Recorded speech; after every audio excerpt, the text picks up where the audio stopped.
After a warning from President Biden that any use of tactical nuclear weapons in the war in Ukraine would be a serious mistake, NATO Secretary General Jens Stoltenberg is echoing that. Russia knows that there will be severe consequences, and we are ready to react if something bad happens. Secretary General Stoltenberg also says it's absurd for Russia to accuse Ukraine of planning a dirty bomb attack to pin on Moscow. He says Russia must not use false pretexts to escalate the war.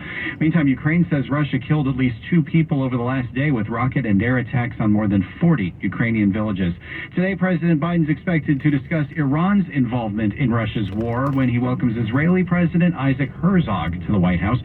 Domestic concerns could come up as well. Herzog has been meeting with American Jewish leaders talking about rising anti-Semitism. Former President Donald Trump has said American Jews are ungrateful to him despite his support for Israel. White House spokeswoman Karine Jean-Pierre called that remark anti-Semitic and said the U.S. relationship with Israel is ironclad.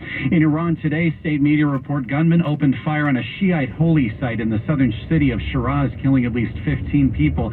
Comes on the same day thousands have taken to the streets to mark 40 days since the police custody death of 22-year-old Masa Amini.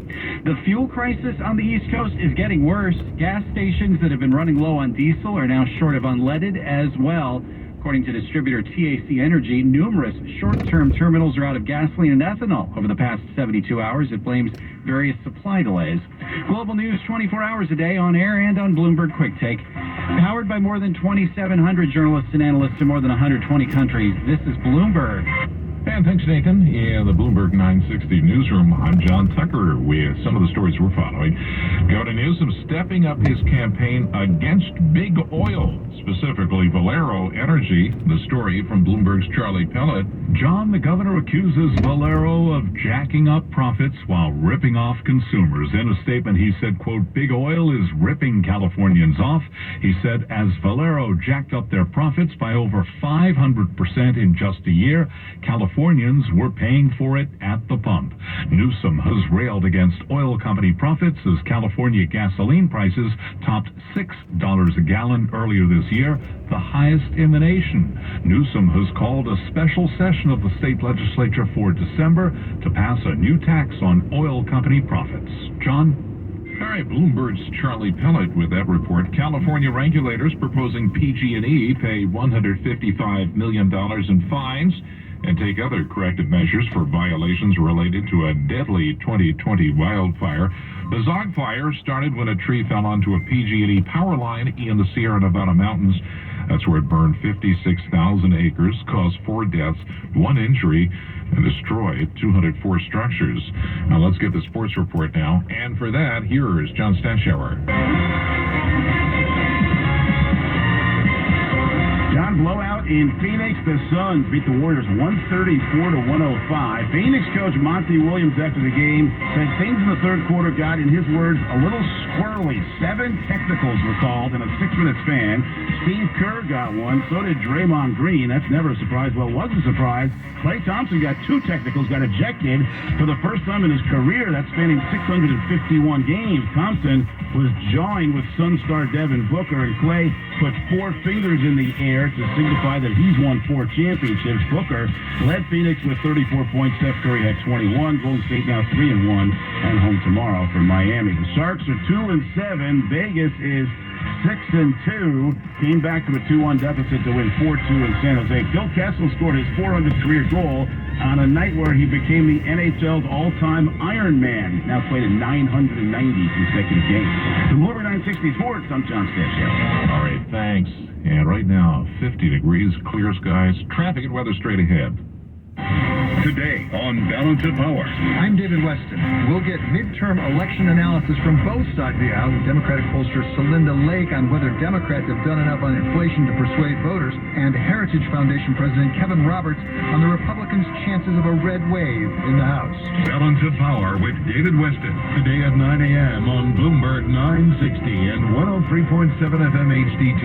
The Bloomberg Business app and BloombergRadio.com. Why do wealth and advisory firms rely on BNY Mellon's Pershing? Maura Creekmore, co-head of Wealth Solutions, explains.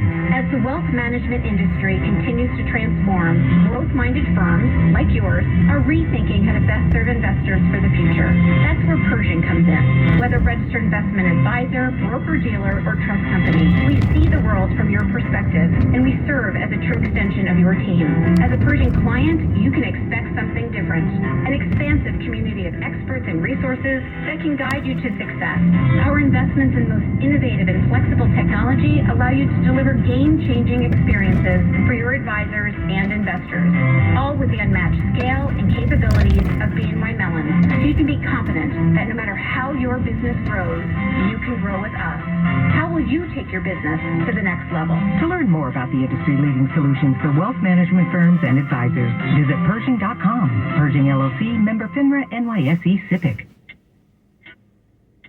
If you're having a business dispute, the process can be slow and drawn out, especially if you rely on litigation in the courts. You can wait for years before your case is resolved, and the longer your case proceeds, the more your case can cost. Not with the American Arbitration Association. Arbitration or mediation with the American Arbitration Association is faster. In fact, nearly 50% of our cases settle prior to hearings. ADR.org. Resolve faster. And good morning, I'm John Tucker. Bay Area Business Time is 8:45. Let's get an update on the roads, traffic, and weather. Let's start off with traffic. Larry Olson is in the traffic center for the update. Hello, Larry. Right in the center of the center. Thank you, John. This report brought to us by Mucinex DM. Northbound 101 connector to 85 South. Down in South San Jose, getting over to the stall that car. North 101, a little thick back from Metcalf. Over to Oakland, 880 North at 29th. 3-car accident, now clearing out of the center divider and on the right shoulder.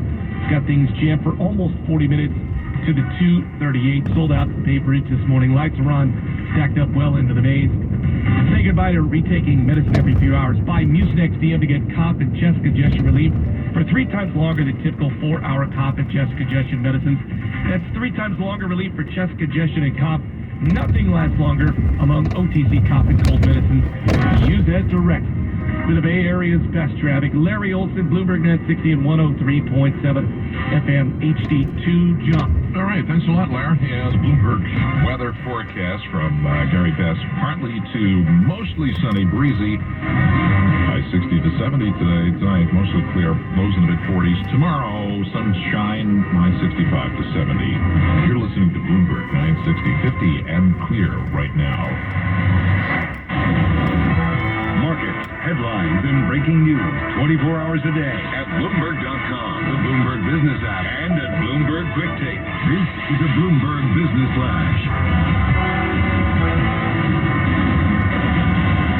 And I'm John Tucker in the Bloomberg Newsroom. This Bloomberg Business Flash, the tech-heavy NASDAQ paring losses that earlier, you'll recall, topped 2%. S&P 500, that is climbing after fluctuating earlier in the session, and a rally in the Dow Jones Industrial Average.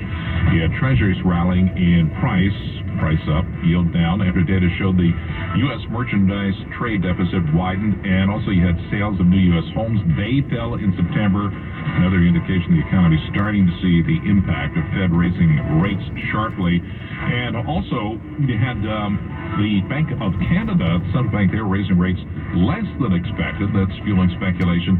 Maybe the Federal Reserve can start easing off the brakes in the U.S. as well. S&P 500, 20 points higher. That's up 0.5%. The Dow Jones Industrial Average up 294 points, a rise of 0.9%. NASDAQ 100, 46 points lower after those disappointing tech earnings, but that's down 0.4% right now. We check the markets for you every 15 minutes during the trading day right here on Bloomberg Radio. I'm John Tucker. That's your Bloomberg Business Flash, Paul. All right, John Tucker, thanks so much. We appreciate it. Looking at Boeing today, the stock's down about 2.5%. They reported some numbers. I kind of went through it. Kind of looked like a mixed bag. Revenue, EPS missed estimates on the one hand. On the other hand, they had a ton of free cash flow, and I know that's what analysts and investors for Boeing focus on a lot. So let's break it down with George Ferguson. He's a senior aerospace, defense, and airline analyst for Bloomberg Intelligence. Has been doing this stuff for decades, and of course, the highlight of his life is he's a proud graduate of the Penn State University. George, kind of a mixed bag there for Boeing. What did you take away from it?